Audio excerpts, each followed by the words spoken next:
안녕하십니까, 알림이 황희두입니다. 방금 전 속보로 권오수의 1심 결과가 나왔습니다. 징역 2년에 집행유예 3년, 벌금 3억을 선고받았다는 건데요. 이렇게 되면 김건희 씨 입장에서 가장 좋아하고 있지 않겠습니까? 권오수 씨는 91만 명의 157개 계좌를 동원해서 도이치모터스 주가 조작을 끌어올린 혐의로 21년 10월 재판에 넘겨졌고요. 통정매매 수법으로 2,000원대 후반이었던 주가를 8,000원까지 끌어올렸던 것으로도 알려졌습니다. 그래서 검찰은 권오수 씨에게 징역 8년, 벌금 150억을 선고해달라, 그리고 81억 원가량의 추징 명령도 같이 요구했는데 오늘 이런 결과가 나온 거고요. 문제는 여기에 김건희 씨가 쩐주 역할을 했다, 이런 의혹이 제기돼서 꾸준히 검찰에서는 뭐하고 있냐는 얘기가 나온 겁니다. 김건희 씨는 출석 한 번 안 한 게 현실이고요. 그 문제가 많은 통정매매 관련해서도 김건희 씨와 윤석열 정모 얘기가 나왔는데 여기에 대해선 어떠한 움직임도 없는 게 현실입니다. 아무튼 보다 자세한 내용은 차차 전해드리도록 하겠습니다. 이게 나라냐? 란 말밖에 안 나오네요.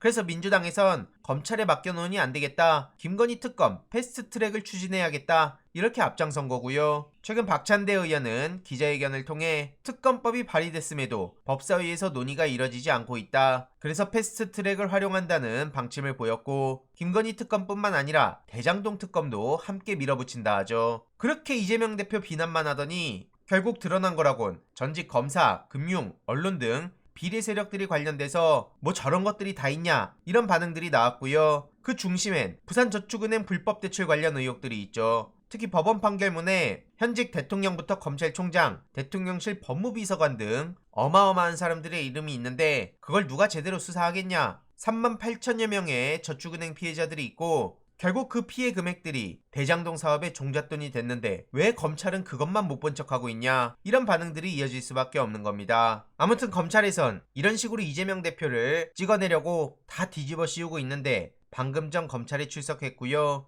역시나 현장에는 굉장히 많은 지지자분들이 자발적으로 검찰을 규탄하며 귀한 발걸음을 해주셨습니다. 오늘 출석하기 전에는 이상민 탄핵소추안에 담긴 국민의 뜻 무겁게 받아들이라며 윤석열 대통령을 비판하기도 했습니다. 어쨌든 이 소식도 가장 주목해서 계속 전해드릴 예정입니다. 어제 안철수 씨가 또 망신을 당했죠. 작년 말부터 말씀드렸던 챗 GPT 관련해서 이게 4차 산업의 정수다, 당에 도입하겠다, 이런 얘기를 하길래 보니까 대국민 소통 서비스를 도입하겠다, 이런 얘기를 하고 나선 겁니다. 그런데 제가 매번 말씀드렸지만 저런 식으로 찍먹하려는 정치인들이 반드시 등장하기 마련인데 이번에 안철수 씨가 저렇게 숟가락을 얹으려고 한 거고요. 해외에선 챗 GPT 관련한 수많은 우려들로 규제를 적극적으로 논의하고 있는데 무슨 당의 민원 창고 타령하고 있습니까? 저러니까 욕을 먹을 수밖에 없는데 최근 윤석열 대통령도 신년사에 써보게 했더니 훌륭하다, 이런 얘기나 하지 않았습니까? 앞서가기는커녕 한참 뒤처져 있다는 생각이 들어서 부끄럽단 말밖에 안 나오는데 이런 걸 보면 그냥 유난연대, 게임으로 치면 보듀오, 트롤 듀오로 정말 잘 어울린다는 생각이 듭니다. 윤석열 대통령은 안철수 씨를 밀어내려 하지만 그냥 제 눈엔 끼리끼리로밖에 안 보이고요. 이에 대해 이준석 전 대표도 오죽하면 아무거나 좀 던지지 마라, 정치해야 될 시기에 쫄아서 아무 기술 키워드나 던지고 회피를 하니 도망가려고 한다는 얘기가 돈다, 이렇게 꼬집었습니다. 그리고 천하람 후보는 안철수 본인이 챗 GPT의 친윤인지 비윤인지 한번 물어봐라, 이렇게 비꼬기도 했는데요. 최근 이준석 전 대표는 본인이 빠니보틀, 천하람 후보가 곽튜브, 이렇게 비유하지 않았습니까? 한마디로 인지도가 낮은 천하람 후보의 인지도를 높여주는 게 본인의 역할이고 이건 빠니보틀과 곽튜브라는 유튜버들의 관계랑 비슷해 보인다, 이런 식으로 비유를 한 겁니다. 그런데 이에 대해서 진짜 빠니보틀 유튜버가 반응을 했는데 갑자기 정치권에서 언급이 되자 당혹스러워하는 반응을 보인 겁니다. 아무튼 최근 이준석계가 윤핵관들을 맹폭하고 있는데 이런 식으로 윤석열 대통령과 그 주변인들을 계속 자극하고 있지 않습니까? 여기에 잘한다는 반응들이 많은데 실컷 잘하더니 선거 홍보물 가지고 논란이 되지 않을까 싶었는데 역시나 논란에 휩싸였습니다. 한마디로 이준석스럽단 반응이 나오고 있는 건데 결국 이준석 전 대표는 본인 스스로 셀프 디스한 거 아니냐, 이런 반응들이 나오는 겁니다. 저렇게 천직자지라는 밈을 활용해서 주목을 받으려고 한 거라면 성공한 걸 수 있는데 문제는